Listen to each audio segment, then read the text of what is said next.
Hi there, welcome back to Dave's Desk, Bible Basics. Today we're looking at the second letter to the Thessalonians.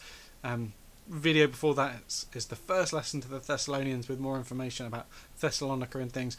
But essentially what's happened, the background to this letter is, as we said, Paul had fled for his life. He's then met with his friends, probably Silas and Timothy.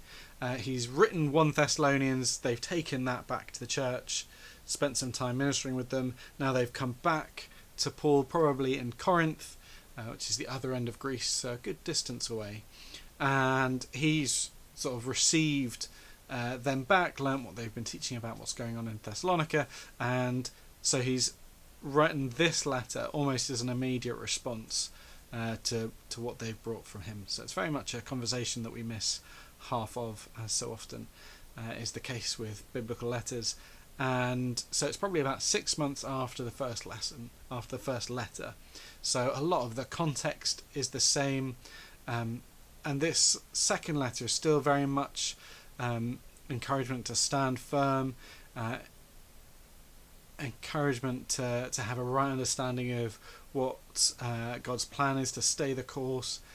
Particularly it picks up on eschatology, which is the study of what's going to happen upon Jesus' return.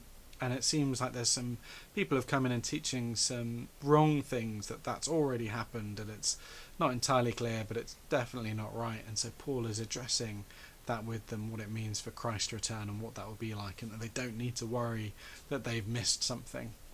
And I'd really encourage you to be reading just a short part, which is chapter 2, verses 13 to 17.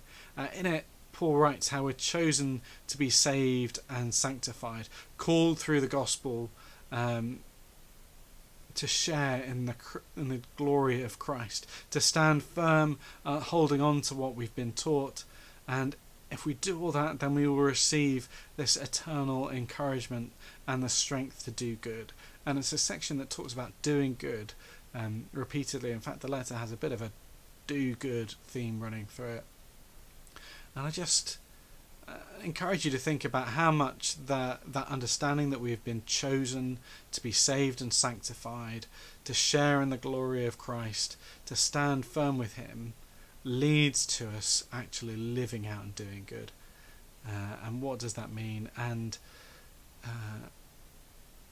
partly that's a motivation to perhaps go and do something if we're not sure if we should, or perhaps it's an encouragement where we see, actually I'm doing good that I hadn't necessarily anticipated I would find myself doing. I can see that's God working in us when we see the good that we're able to do through his strength.